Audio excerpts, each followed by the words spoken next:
Hello, this is the final session on our unit on Jesus. We've got one more unit to go, which is on discipleship. That'll be a 1-week unit. But for now, let's look at this module, this final unit on Jesus as we talk about the resurrection. You know, there's a number of differences that the Gospels present. There's a question on whether there's an earthquake, what happened to the stone, who rolled it away, did the women go in or did they just stay outside? Did Jesus appear or did he not? How many witnesses? Were there angels? How many? Where were the angels? There's a number of differences. And hopefully you haven't checked out already. We'll talk about why those are significant and why they actually also help bolster the case of the resurrection of Jesus. The Gospels agree on on key issues. Jesus' body is gone from the tomb. The stone was rolled away. Angels or men, someone spoke to the witnesses. Women were the first witnesses. Men were later.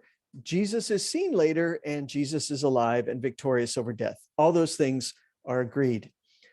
But did these stories make the differences make it unreliable? You know, did the differences make us wonder, did this really happen? Or was this just made up? Is it made up to fool people? Well, here's the question. Did Jesus die and come back to life again? No other religion. There's many that talk about dying and ancient stories of dying and rising gods, but no other religion talks about their leader coming back to life again. And so the question is, can we trust the Bible when there are inconsistencies? And I hope by the end of this time, this short micro lecture, you'll agree it is worth trusting. Well, here's some theories that people have for what's going on with the resurrection. And there's a couple pages of this chart. So the first one is that the resurrection is a myth. It never happened. The second one is the resurrection is a mistake, that Jesus just swooned, you know, he just sort of passed out, or, you know, like the old Romeo and Juliet thing. He took a potion that made him appear dead, but then he actually wasn't. And when people went to the tomb, it was actually the wrong tomb. And so there's this whole mistaken identity, or that Jesus was a spirit the whole time. He actually wasn't a real person. That's the second one. The resurrection was a mistake, or the resurrection is a hoax. It was a deliberate lie, a total setup, and the disciples stole his body. That's another way that people have chosen to identify the resurrection. Or was it a bodily resurrection? Was Jesus actually physically raised by the power of God? So here's some detail that may make strength in this sort of argument that Jesus really was resurrected. Primarily, the details all agree. The inconsistencies are in secondary characteristics. The earthquake is not as important as the fact that Jesus is alive. Does that make sense? So were there 2 witnesses or 3? Doesn't matter. Jesus is alive. So those are the secondary details. There's more than one source. So if the story had been made up and was a hoax, you would think that everyone would have got their story straight from the beginning, and there wouldn't be any, you know, there wouldn't be any of these inconsistencies, and they wouldn't allow them to maintain themselves, right? Like they would have said, nope, we're just telling one story. It's all the same. Everybody's got the same story. Actually, the fact that there's multiple details adds credence to it. And likely it just was the way people remember, that the way things happen, that we don't always remember in a stressful or traumatic or impactful situation. We don't always remember things correctly. So it's likely it was just the way that people remembered. Here's a big one. Here are some things that make it actually add strength.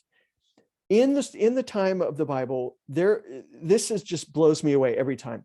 Women were not witnesses, could not be a witness at all. In a trial, if there was a man and say 500 women who said he did something, but there was another man who said he didn't, he would get off scot-free. The 500 women wouldn't matter. Like using women or having women be a witness, that just is crazy in that time.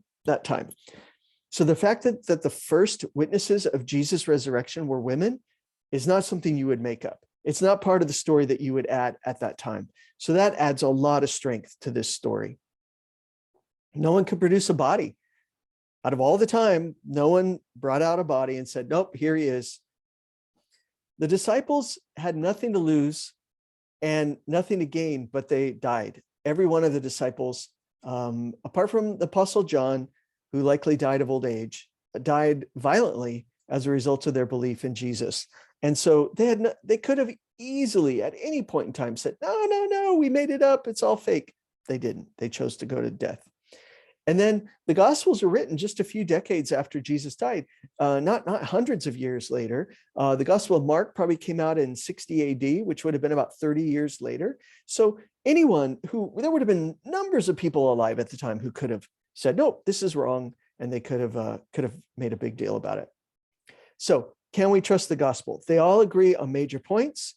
The apparent differences can be easily explained.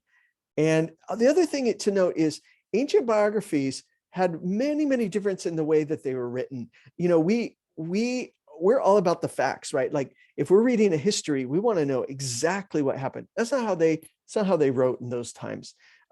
Really, they were trying to write to make a point, to explain something. And so persuading or preaching a message. So that we've talked about Gospels already. It was this idea of sharing something in a new way. So, you know, there's definitely isn't the same kind of understanding. And so for them to have multiple things that were slightly different is an okay thing in their context.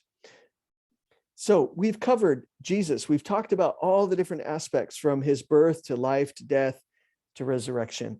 Hopefully you've been able to answer the questions that you've had on the worksheet. And we'll be moving into, after you write the Jesus paper, we'll be moving into the final section of this course, which is on discipleship.